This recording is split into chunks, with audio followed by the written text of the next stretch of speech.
Labels are really tough in the feed industry because they really don't give us very good information. Right. Right.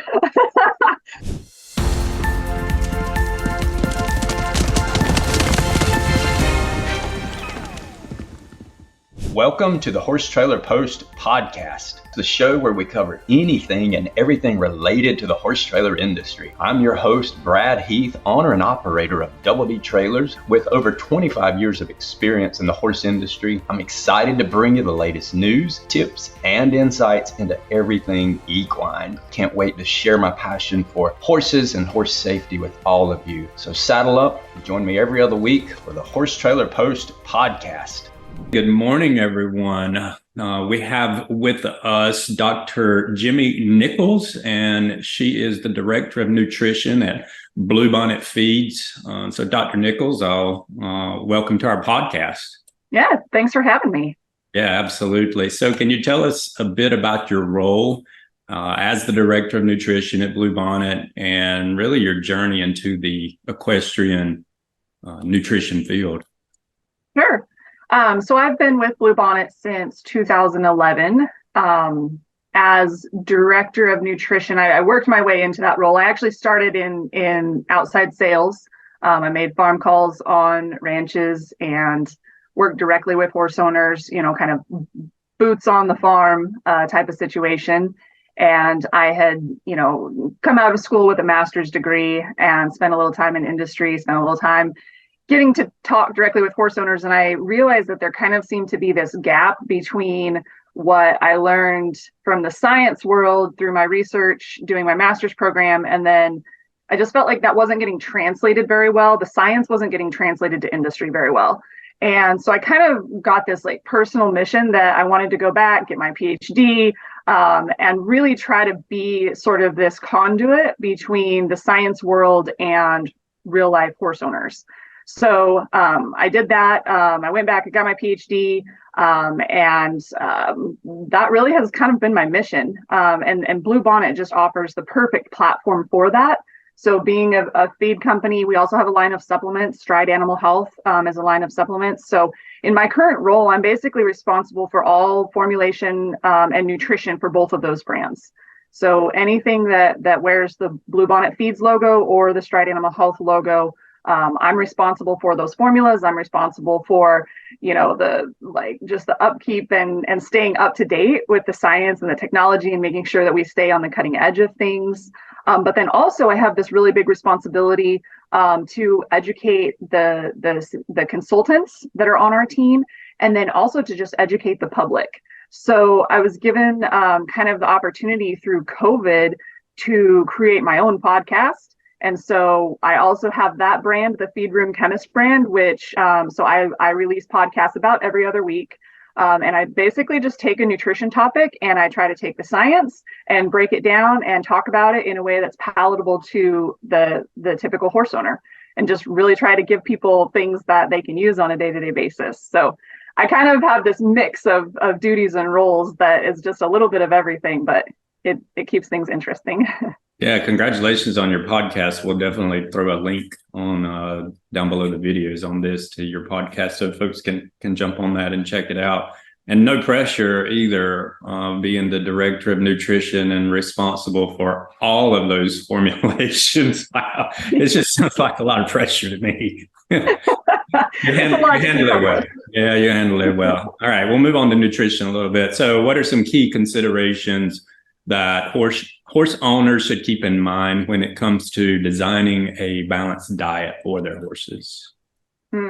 Yeah, so understanding your forage is a really big piece, and then understanding what you want out of your horse, what their age is, what their dental health is like, what their body condition score is. Are we underweight? Are we overweight? Do we need to make movements in that direction? Is this a performance horse, right? So are they getting ridden? How many days a week are they ridden? How hard are those workouts? How intense is that training program? Or is this a companion animal that maybe isn't being ridden at all? Right. Are we, is this a pony, a draft breed, a light breed? It seems like it should be simple to just walk out and feed a horse, but there are just so many different layers of complexity that can twist what direction you need to go based on what that horse's life is like. So that's kind of the first step is I take a look at the whole, what's this horse's world look like, and then kind of go from there. Yeah, so it's definitely not a one size fits all for sure. No. You mentioned forage. So what's the importance of forage in a horse's diet, and really how does it contribute to their overall health and digestion? And then, I don't know, recommendations on forage in general. What should they be eating? Yeah, so forage is the most important thing in a horse's diet. Okay. Horses are herbivores. They're designed to eat roughage. The forage, the grass, the hay, that is their fiber content. And their digestive system is designed really kind of cool. It's almost like you take part of a human's digestive tract and you take part of a cow's digestive tract and kind of mash them together. So you have this what we call the hindgut, which is the cecum, the large and small colon. And in that hindgut area, there are all of these really beneficial microbes that live there, and they ferment. And that's what allows a horse to be able to eat grass and forage. So we as humans, there's no way we could go eat grass all day and be sustained. And that's because we don't have this fermentation capacity. We don't have a rumen or a cecum or anything that can truly break those fibers down to their fullest extent. Now, a horse luckily has that. The other piece of that is the horse has to have forage in order for that hindgut and those microbes to be happy and operate properly. Those microbes actually take that fiber that the stomach and the small intestine can't break down, and they break it down further and turn that into energy for the horse. And so without forage, I mean, a horse, let me back up a step. Without fiber, a horse would be hard pressed to survive very well for very long. And the reason I took that step back is because some horses can't eat long stem forage because of their dental health. And so in those situations, we have to figure out a way to still get that fiber into the horse, but we do it differently. We can do it with, we process the forage, so we chop it up really fine, and then we can put it into either pellets or cubes or, a form basically that you can then, if you need to, you can wet it with water to soften it back up, or, handle it however the individual horse needs.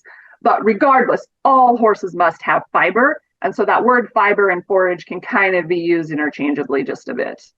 Okay. A little bit off topic, just for my own curiosity. I know there's so many different types of forages, from alfalfa to fescues to Bermuda grass. And with the feed, there's not a one size fits all. So is there a one size fits all forage? Obviously, you can't do that in all different parts of the U.S. just because of climate. But if I'm a horse owner and my horses are grazing, what should they be eating? What forage do you recommend? Yeah, so this is where things can get a little bit tricky as well. And it comes back to two different things. Number one, understanding the needs of the horse. And then number two, understanding the forage that is available in your geographic area. So let's start maybe kind of with the easiest comparison, which is grass hay versus alfalfa hay.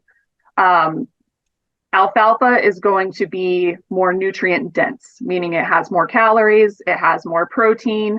You're going to be getting more, quote, bang for your buck in that same pound of alfalfa versus a pound of grass hay. So grass hay is going to be a little bit more dilute. It's going to be lower in protein. It's going to be fewer calories. They both are going to be decent in terms of macro minerals. So, calcium, phosphorus, magnesium, potassium, those types of things. They're going to both pack decent levels. Okay. Both are going to be almost worthless in terms of trace minerals. Okay. So copper, zinc, manganese, some of those trace minerals that horses really need. Hay, I don't care whether it's alfalfa, grass hay, I don't care what species it is. It never has enough trace mineral. And so that's where we always have to be mindful about layering back with either a vitamin and mineral supplement or a ration balancer or something to get those trace minerals back in to balance where the hay lacks. So, okay, so back to, alfalfa versus grass. When would I apply alfalfa? That's going to be horses that have a heavy workload. So, your intense training, performance horses, I'll plug alfalfa into a hard keeper situation or a senior horse situation. The reason there is as horses age, their ability to absorb amino acids and protein declines. So by giving them a little bit higher protein forage, you can kind of help keep weight on those horses a little bit easier, longer throughout their life. The other place that I almost always plug alfalfa is in a broodmare or in a growing horse situation. So mares that are pregnant, specifically mares that are lactating, so after they've had their foal and that foal's on their side drinking milk every day, that situation is the highest nutritional demand on a horse, period. And so I am a big proponent of using alfalfa in that situation, just because you almost can't feed them enough grain in order to offset a low protein hay. So, forage is, 70 to 85, 90% of a horse's diet. And so if you're behind the 8 ball on the forage, it's almost impossible to use a grain or a supplement to try to catch back up to that. So that's why it's really important to understand, what the strengths are of different types of forages, so you're plugging the right forage in the right situation. So let's actually talk the opposite end of that. So I talked about how it's important to get nutrition into a horse, and you can use high quality alfalfa to do that. Let's talk the opposite. Let's say you've got a horse that stays fat on air, like on the verge of morbidly obese. You have to manage that horse too. And you don't want to feed that horse alfalfa or give them full access to pasture turnout, because you're just compounding the problem. So in that situation, I'm going to go look, if I have access to it, I'm going to go find warm season grass species. So Bermuda grass, Bahia grass, those are two really good examples. They're typically lower in protein, they're typically lower in calories, and they're typically lower in your starches and sugars. So you can feed more of it, so the horse still feels satisfied and you still meet the needs of those microbes that live in that hindgut, but you're not packing on all of this extra nutrition that horse doesn't physically need. Okay, a lot of information. Excellent.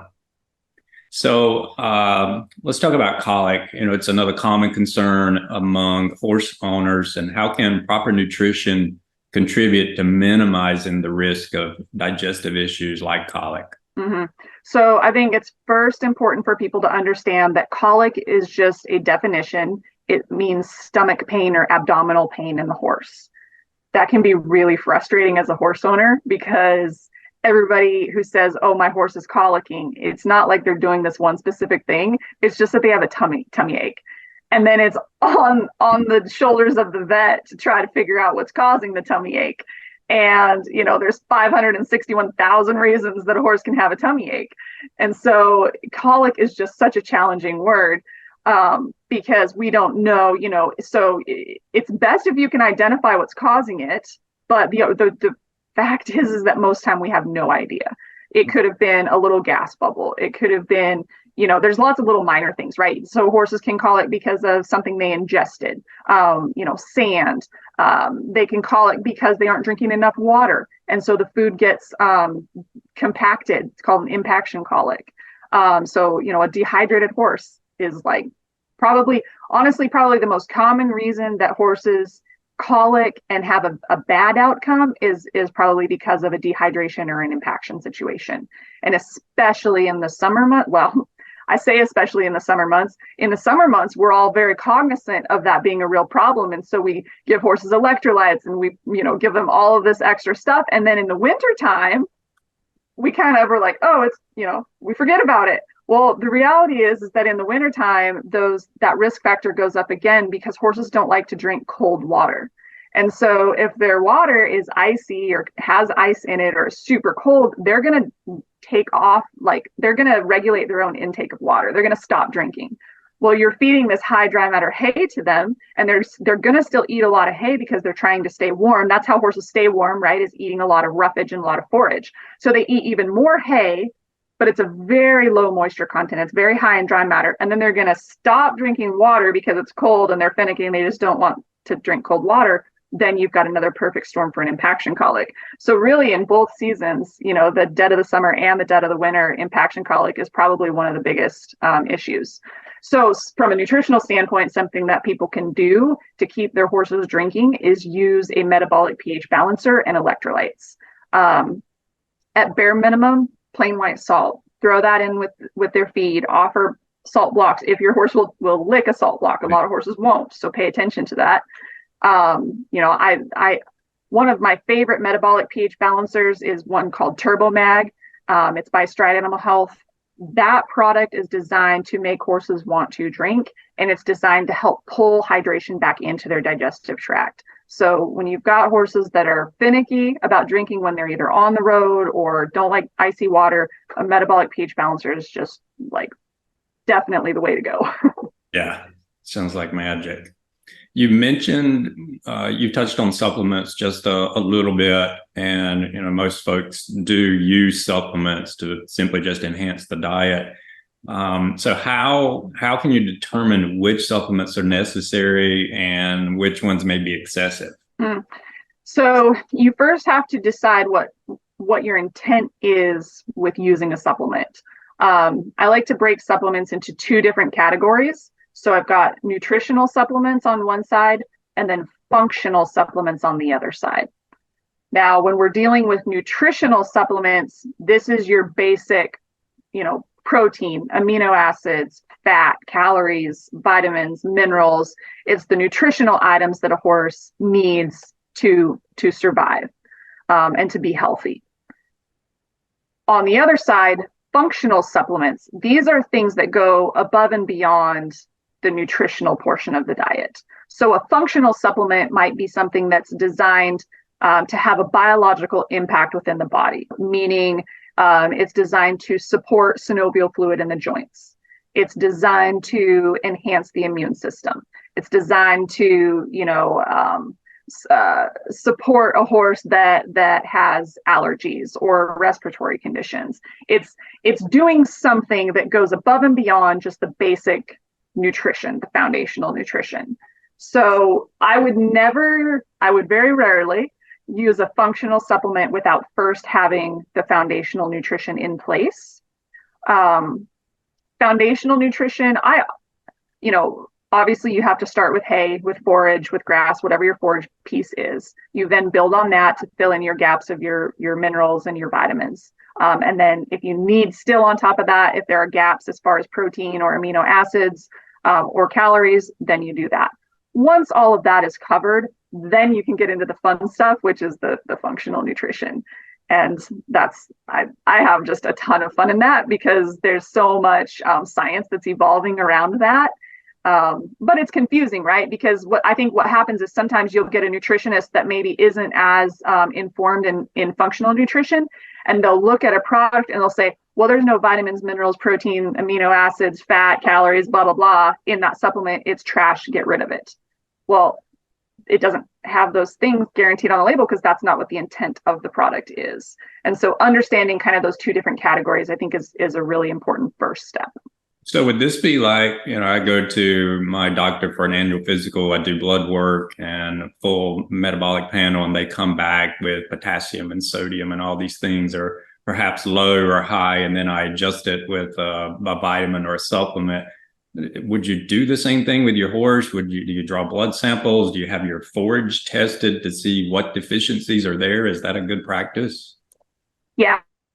So drawing blood in horses to balance nutrition is not super useful. There are a few specific areas, certain nutrients that we can gather useful information out of that, like vitamin E, selenium, things like that. But as an overall health program, going and drawing blood is never going to be something I recommend. Instead, what I'm going to do is let's pull samples of your hay. Let's pull samples of your grain. Let's look at your supplements and let's get all of the information, all the nutrition that we know is going in that horse's mouth. And then we evaluate and we run our numbers off of that. The difference in horses and humans is a doctor could never truly know every single thing that goes inside of your mouth every single day. It's impossible.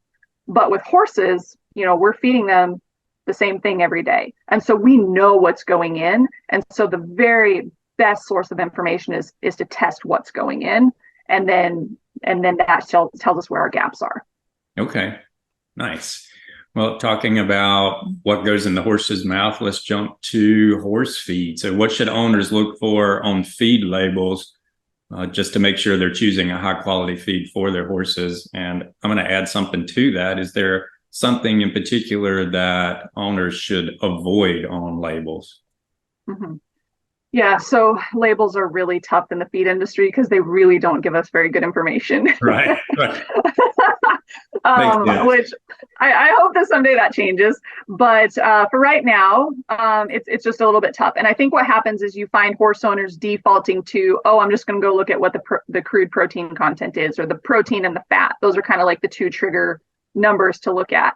Yeah. And for me as a nutritionist, that's really frustrating, because those are just crude estimates of what might be in there. And let me give you an example. With cattle, because they have a rumen first, and because all of the nutrition goes into the rumen and into these microbes, and they have the ability to create their own amino acids, okay? Cow can create their own amino acids. As a cattle nutritionist, if you can just get nitrogen into the feed somehow, then you can have a high crude protein content, and the bugs in the rumen can take that nitrogen and turn it into amino acids. Basically, that's a very simple way to describe it. But for the sake of this discussion, horses don't have that ability. They don't have that luxury. Horses don't have a use for the quote crude protein that's just guaranteed on a tag.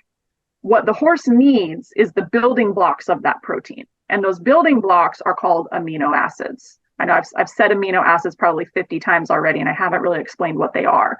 But amino acids are truly the building blocks of your tendons, ligaments, muscles, your nervous system, your eyes, just literally everything that is soft tissue within your body requires amino acids. And so for a horse, since they don't have the luxury of a rumen for a cow and these little bugs creating these magical amino acids for them, the horse has to get those from the diet. So my number one go-to on a feed tag is to look at what amino acids are being guaranteed and at what levels. Okay. Lysine is the first limiting amino acid, so that's the primary one that I'm going to be looking for. Lastly, could you offer practical tips for horse owners to help them make informed decisions about their horses' nutrition and feeding routines? And I think we just touched on that a little bit, but anything in closing you'd like to share? Yeah, I think understanding where your feed comes from is really important. So at Bluebonnet Feeds, our number one, we're an ionophore-free facility. We put horses first. Ionophore is a word probably nobody's heard of, or very few people have heard of. So let me explain what that is. Ionophores are medications that are commonly used in production livestock. They're commonly used in cattle rations and cattle diets. Fine for cattle, deadly to horses. And so many mills use these. And so what they'll do is they'll put ionophore safe strategies in practice, meaning they'll run a medicated feed and then they'll do a few flushes and then they'll run their horse feeds. The danger in that is that there's always this risk for potential cross-contamination. Not to mention human error, right? If ionophores, if that medicated ingredient is on your facility, there's always the chance that somebody misreads a label or grabs the wrong bag or dumps, the wrong thing in the wrong mix. There's just always this chance that those ionophores could end up getting into the horse feed. And at Bluebonnet, that's a risk that we're not willing to take. And so we don't even allow ionophores of any kind on our facility. So we are what is called an ionophore-free facility, not just an ionophore-safe facility. So call your manufacturer, ask them, what medications are being used. Are horses the primary species that you're manufacturing for? That's kind of our foundational principle, is that if a horse can't eat it, it doesn't need to be on our facility. Because horses are so sensitive to so many different things that other livestock species are just fine with. They tolerate just fine. And so we take the health of people's horses very seriously. And I encourage horse owners to challenge and ask their manufacturer, and have those same types of policies in play. And then after that, read your label, right? Don't just feed a scoop a day to everything you own or 2 scoops a day to everything you own. Feed labels are important because as nutritionists, we formulate those feeds to be fed in a certain way. And if you feed less than that amount, your horses aren't getting the nutrition that they need. If you feed more than that, you're feeding too much nutrition, you're wasting money, or you're going to cause that horse to go into an overweight situation. Or they're just going to be having to process all of those extra vitamins and minerals even more and urinate it out, which isn't very fun for your pocketbook. So read the labels and feed according to direction. Please go weigh how much your feed weighs in a feed scoop. That is the most challenging thing in the horse industry, is when I'm talking to someone and I ask, how much do you feed? And they say, a scoop in the morning and a scoop at night. I'm like, okay, well, I don't know if your scoop is this big or this big. So, go get a scale. You can get a cheap, a food scale at Walmart or wherever. They're not expensive, but just understand how many pounds you're feeding, because that's what your feed label is going to be written as. It's going to tell you how many pounds to feed per day. And if you work with a nutritionist, the number that they need is going to be in pounds as well. So go weigh your feed scoop. Go weigh your feed, guys. Dr. Nichols, thank you so much for joining our podcast. It's been a pleasure. And we just really appreciate it. Absolutely. Thanks, Brad. All right. Bye-bye.